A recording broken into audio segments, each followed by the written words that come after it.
Hello, everyone. It was requested of me that I check out an article, which was a blog post written by someone, and it was about single mothers raising sons. And there was a YouTube video about it. There were actually a few YouTube videos about it. It stirred up a lot of commentary, and I decided to take a gander. After reading the article, I will tell you that I did not receive it very well. I am a single mother. I have two daughters. I do not have any sons. But I do have friends who are also single mothers who are raising sons. And it's not necessarily, the truth is not always something that is easy to accept. And sometimes people will dress up the truth to make it easier to accept. And sometimes people will just give it to you straight and you're going to have to deal with it. But when I read that blog post, and the blog post is called Ways Single Mothers Destroy Their Sons, I just didn't receive it well. And I'm going to read the opening because I think that I think the opening was the statement that was made. The attempt was to prove this statement throughout the rest of the article. And what was written was the first sentence is the most toxic environment for a boy growing up is a single mother household. That's such a strong statement to make because the alternative could be a child in foster care getting molested, go bouncing from house to house, having no stability, dealing with drugs, getting into fights, having low self-esteem. There are just so many things that could come from a child that is not in a household with a mother who loves him rather than, being out on the street or whatever else. Because clearly if he's with his mother, then his father is not present. So I just feel like to say that's the most toxic environment, number one, is just like, where are you coming from? So as soon as I read that, I already questioned the motive and the credibility of this person that wrote this because it just seemed like something more was there. To be so passionate, to say something and believe so strongly. So I researched the person. And then I came across another post. What have we here?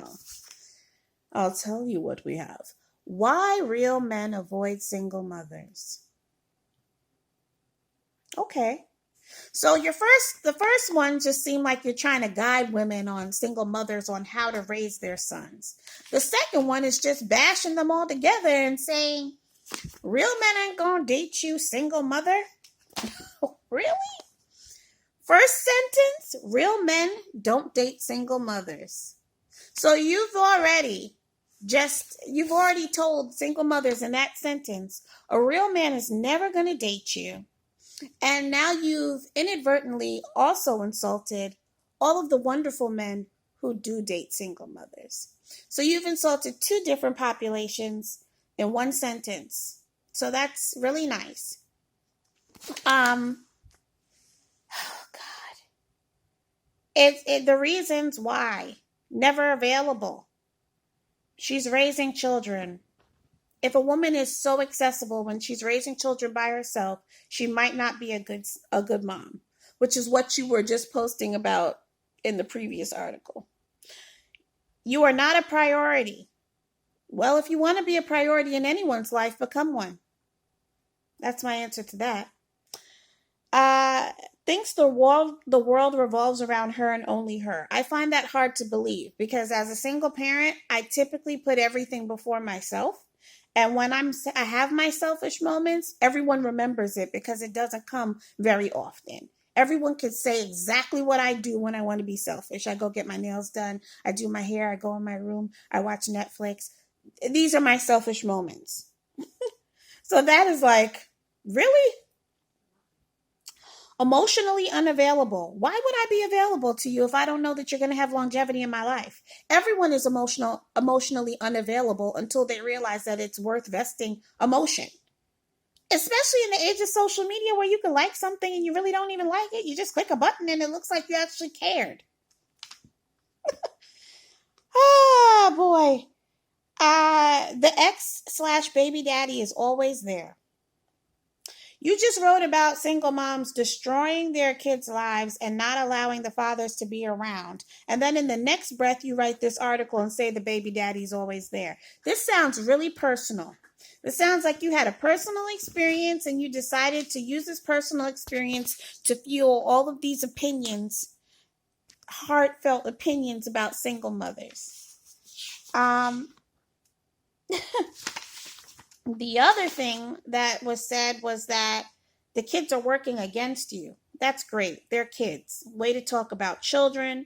Entitled attitudes. Distorted self-image. Single mother still thinks she's sexy like she was before she had a baby. Only she doesn't understand how her body has changed, in some cases for the worse. That is the most mean-spirited and sexist thing I could ever hear. Do you think that men all look good?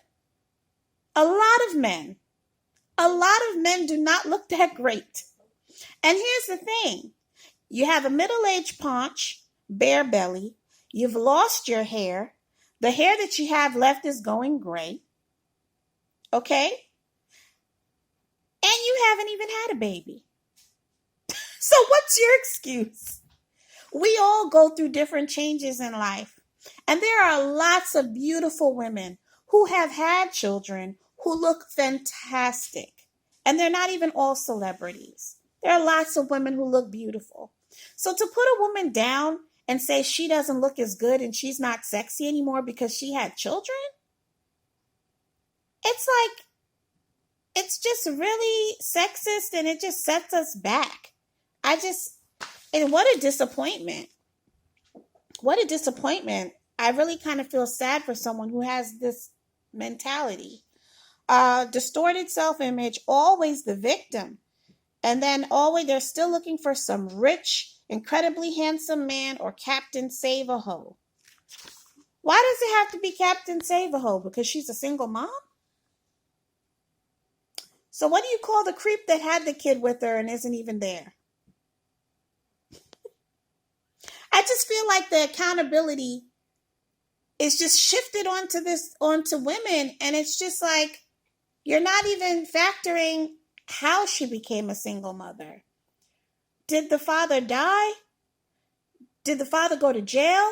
Is the father just an absentee father? Does the father want to be there and she's blocking him from doing so? It just seems like you have a vendetta. Way too personal, way too opinionated. Jekyll and Hyde personality. It's all an act. Heaven will turn into hell around the 6-month mark. Stamp of approval. You're bitter. You got with a single mother. She broke your heart. You're in your feelings. You wrote this whole thing.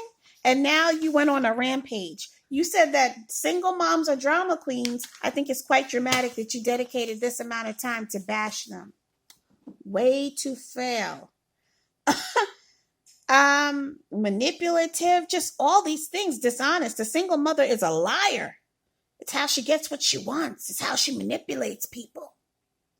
Okay. So let me tell you what's not a lie. I work 7 days a week, Monday through Sunday. I have a business that I'm working on. I have friends. I have family. I have my own house. I have my own car. I have 2 children. I finance everything by myself. I do receive, well, that's a lie. I'm such a liar. I do receive some assistance from the father of my children. However, according to the courts, I am responsible for 78% of my children's care. So, I don't think that I'm looking for anyone to save me. Looks like I'm wearing the cape. Anyway. Carries baggage, and more baggage. I guess being a parent and procreating and giving life is baggage. If that's the case, then I think that you should take the next train because nobody wants to ride with you. And so, just looking at all of this, I just had to laugh because It just seems like an unnecessary bashing of single mothers. And the discussion should be how to support single mothers, how to help them be the best that they can be, and also how to eliminate this issue that is so prevalent, within our nation, of mothers who are raising kids by themselves, fathers who are raising kids by themselves. Let's talk about the breakdown of the family dynamic. Let's talk about divorce. Let's talk about just the increase in crime among, crime and death and everything else that's taking parents away from their families. People who are locked up and they can't be a parent. People who have been killed and they can't be a parent. People have mental health issues. People who are fighting overseas and they just can't come home. Or whatever the situation is, let's talk about the breakdown of the family dynamic and the need to have both parents there and how to support the parents and give them what they need. Let's talk about breaking down generational curses so that single parents don't beget more single parents. Let's talk about that. But instead, you use your platform to just totally put down an entire population of people. You put down of women. You put down single women. Then you put down the men who are interested in them. You bash them about their bodies. You bash them about how they're raising their sons. You say the real men won't date them. I don't know what she did to you. But you need to get over it. You need to move on because she's somewhere not thinking about you. The last thing I'm going to say, and this was a point that I wanted to make. If you're going to make a comparison and you're going to say real men don't date single mothers, a direct comparison, the opposite of real, would be fake. And if you say that dating a single mother is a headache is painful, and the opposite of pain would be pleasure. But the ability to handle the pain would be a signal of strength, and the ability not to be able to handle the headache is symbolic of weakness. So maybe if you wanted to make a more accurate statement, you would say weak men don't date single mothers. Because maybe that's the type of men that can't handle dating a woman who has to handle so much on her own and is looking to be with someone who could be a strong support system for her. And a woman would look for a support system no matter where she is in her life, because that's what a partner does. And a single mother just happens to need support in her life as she's navigating it as a parent to a child or children on her own. And it doesn't mean she needs him to save her. And it doesn't mean that she needs him to support her. It just means that she needs support her financially, rather. It just means that she needs to have him be her partner and be there. And if that is too much for someone, that's their preference and that's okay. But if you're too lazy to put in the work to be with a single mother, or you're too bitter, or you're too angry, then maybe you're just a little too weak. I've met lots of wonderful men. And thankfully, that's who I give my energy to. So I am no longer going to discuss this stuff because I don't want to breathe any more life into something that really just needs to die. So I'm going to let that topic rest, or at least the words from the person who spoke on it. This is Yomi over and out. If you have any comments, questions, please share. You can find me at www.yomiheartsonghealing.com. You can find me on Facebook, Heartsong Healing by Yomi, and I'm also on Instagram, heartsonghealing_by Yomi. All right, thank you everyone for taking a listen. Again, comment,